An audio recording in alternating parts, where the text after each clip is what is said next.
Deranged Airsoft here, and today we have taken apart our brand new Magpul PTS PDR-C. We were going to do a sorbo pad to this, also radius these corners of the gearbox, these front two here on each one of them, each half. And as we were taking it apart, we realized that we needed to do a video on this. There are a lot of screws to take this apart, and it takes a lot of unique parts to this gun. So if you're a Masada owner and you know how easy those gearboxes are to take apart, do not expect that to be the same with this type of gearbox. As you can see, it's a very unique type of gearbox for this, with a lot of version 2 parts up on top, and then this other funky configuration here. It does have some neat features, but a lot of stuff is very unique to this. Specifically, when you look at it, you can see the shell. I mean, you're not going to find another shell that looks like this. Also, this BB feeding zone here. If we put the nozzle back in here, I'll just kind of set it in there. You can kind of see mag would sit here, and then the feed ramp leads right up to the nozzle here where your BBs are going to go in. So whenever you change a mag, you're going to pour out a good like 10, 12 BBs.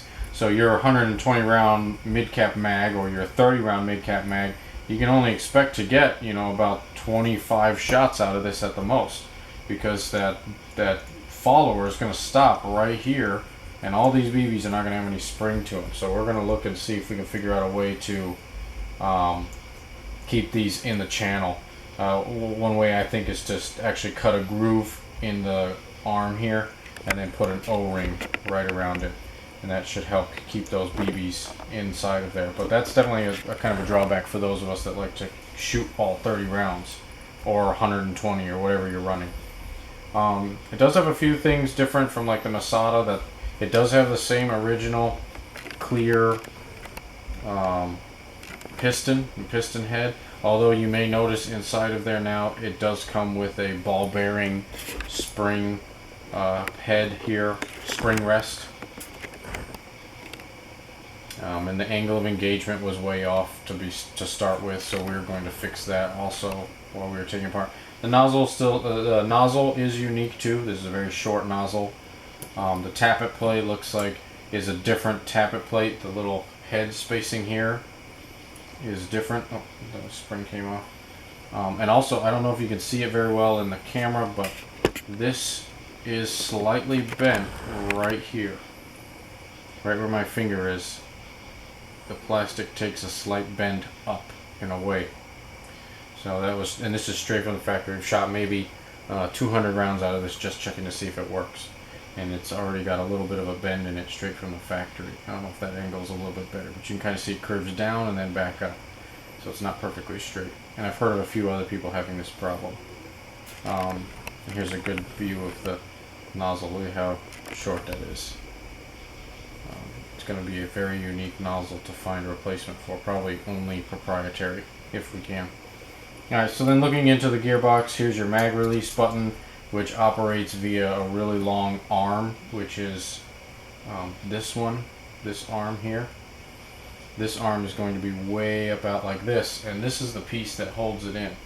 And you can see it fits in just like that in this little groove, and then attaches on the outside of the gearbox like so, and then it pushes this arm, which then opens up your mag release.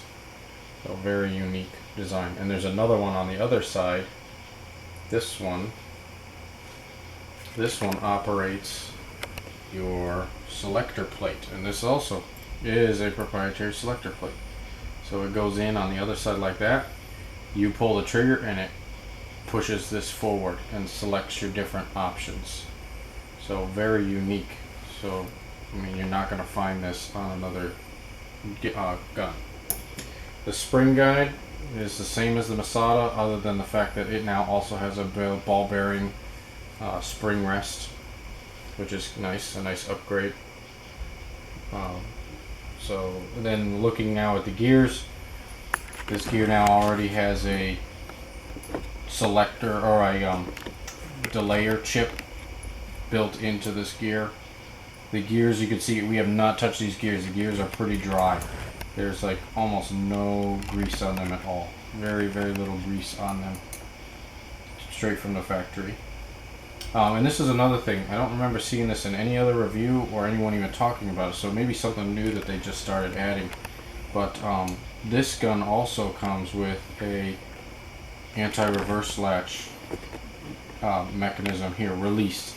So after you get done shooting the gun, if your spring is kind of, or your piston is half back or preloaded, you hit this and it allows all the gears to spin, and it will release any pressure that the spring may have inside of the gearbox, which is nice. And that's right here. And there's a spot on the bottom of the gearbox where this button is that you can actually access using like the supplied bullet that comes with it.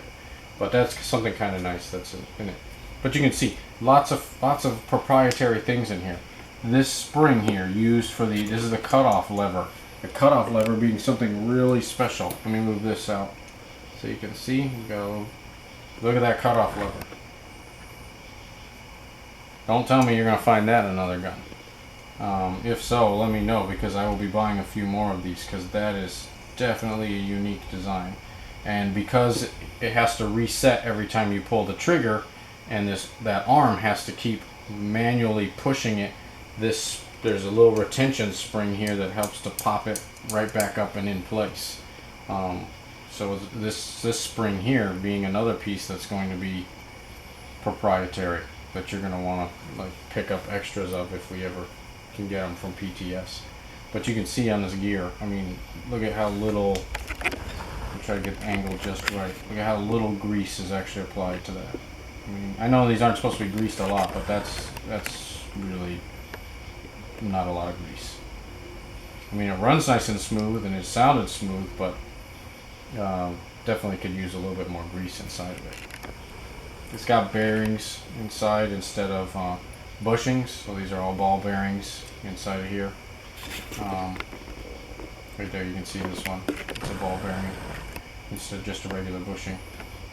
But a lot of proprietary parts on this gun, which doesn't bother me because I like PTS stuff, and you know, this isn't going to be a gun that I'm using every single time we're out on the field, or Psycho will be using, but it definitely is a unique gun. You may not see one of these very often on the field, but just know straight off the bat, if you're planning on getting one of these and expecting to throw in all kinds of parts, you're going to have to do some research to figure out what actually fits and what doesn't.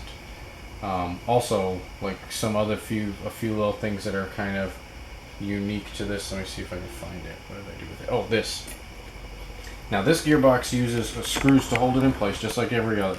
So you have a regular screw here, here, here, here, here, and then two back here also.